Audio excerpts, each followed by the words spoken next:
Hello, and welcome to Talk to Me, Baby, the show where we go from babble to books, one moment at a time. Today, I'm going to talk about how language and speech, to a lesser degree, form the foundation for reading. It's critical that your child have adequate language and speech in order to read, and I'll give you a few examples of how that works. It's kind of complicated, but when you think about it, it's really not.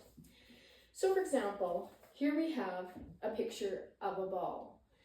Now, it's not a real ball, it's a picture of a ball. So it's a symbol of a ball, right? So the same way I'm saying the word ball, it's not a ball. The word ball is a symbol of a ball. And down here, if you can see this tiny print, it says B-A-L-L.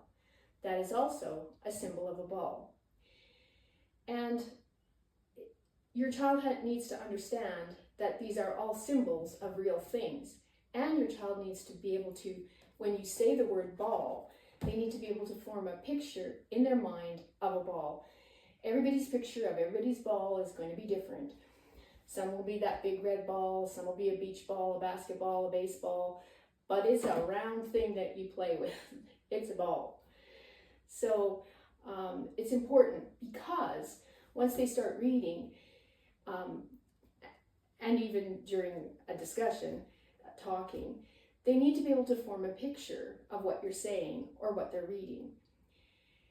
Another reason is because they need to have the vocabulary to read.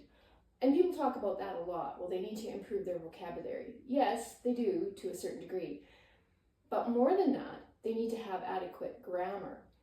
For example, if you have a child who is looking at a picture of a little girl who's walking home from a store with a grocery bag, the child in their head might see the picture and their internal language might be her go store. The words at the bottom might be S-H-E, so she went to the store and got some groceries. Now, even if the child can sound out the SH sound and the E sound, the short E sound, they're going to read it like this, sh-eh. Because if they don't have she in their repertoire, if their word for she is her, they're going to have trouble reading that. So grammar is really, really important. And the other thing is for speech. So decoding. Most teachers can teach most children to decode. It's usually not a problem.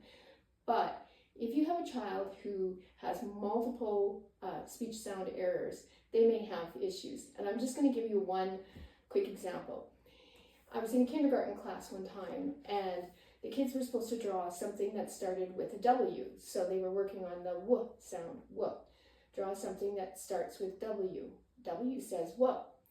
So every child was busy drawing, and one little boy had drawn a line across with a circle on this end. And he was sitting there like he was done. And the teacher came around and said, "Oh, goodness, what are you drawing here? Are you drawing a wagon?" And the little boy said, "No, it's a lollipop." So you can see how his internal speech affected what he was doing. And that's going to happen with reading as well.